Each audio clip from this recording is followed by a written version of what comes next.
Little Big Planet tickled the creative lobe deep in our brains and left us itching for more. Finally, Little Big Planet 2 is here to scratch that itch and blow our little minds.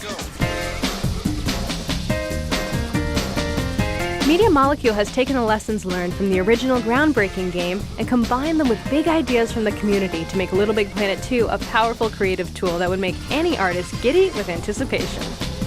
But you gotta wonder, when your players have gone above and beyond the call of creativity, where do you take them next? Obviously, we've spent a lot of time looking at the user-created levels and content from Little Big Planet 1. We're constantly, inspired ourselves and amazed at what people have done. I mean, the thing about the community has been that they are incredibly quick to push the boundaries. I mean, that's the bottom line. Our stated aim from the beginning of LBP was learn from the community, and when we were first writing it, we'd have these moments of doubt where we were like, can people actually create amazing levels with this? We had to explain it to ourselves, to the press. This time around, we know what the community can do. It was astounding, so now we can really build on that. Typically, when players find a bug in a game, they use it for an unfair advantage against other players.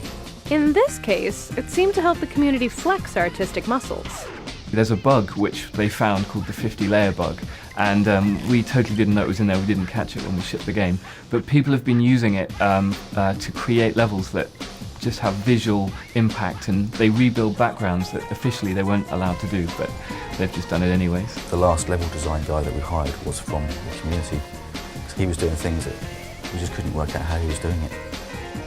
I think he was originally a builder, a construction worker in the UK, and now he's a game designer at Media Molecule. While the tools Media Molecule gave users were very powerful in the original game, the players decided to take the idea of play, create, and share to a whole new level. Literally.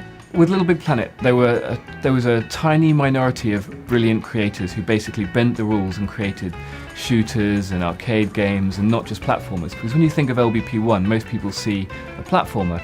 Now Sackboy is still going to be in the new game, but the cool part is that we wanted to bring that idea of building not just platformers to everyone, not just the hardcore of the creators, but with LBP2 you'll have all that flexibility made easy for everyone. And the upside for the really powerful, like hardcore creators, is that they then get an extra boost up into even more crazy territory, which I can't predict, but I hope it'll be amazing. With Little Big Planet 1, you could describe that as an editor for platform games. With Little Big Planet 2, we actually want to make it a platform for games.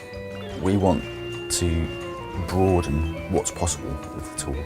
It's still going to cater for and build upon what we had before, physics, platform type games, but it isn't just platform games now. You can create a racing game, or a shooting game, or a fighting game, or a game that doesn't even have a definition yet.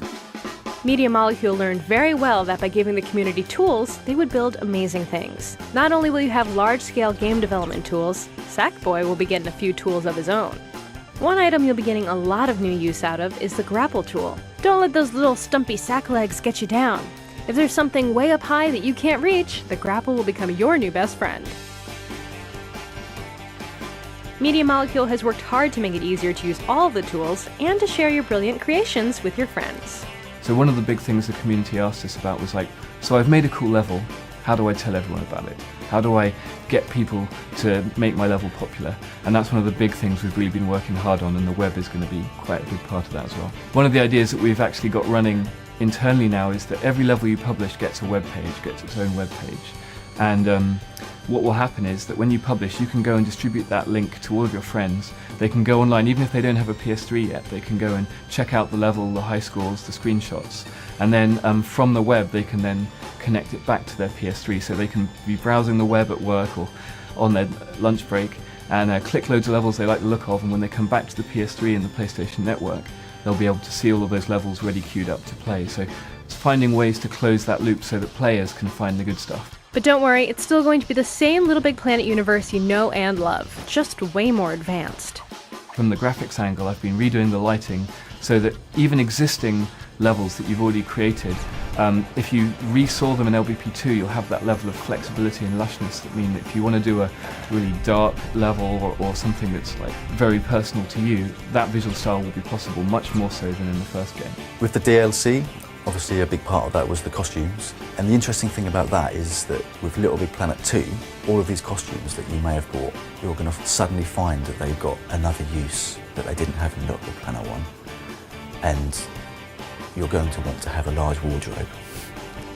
Indeed you will. That's right, you won't be the only sack in need of some style and threads. In LBP2, you'll be able to create, resize, customize, and program your own AI sack bots that will follow your every command.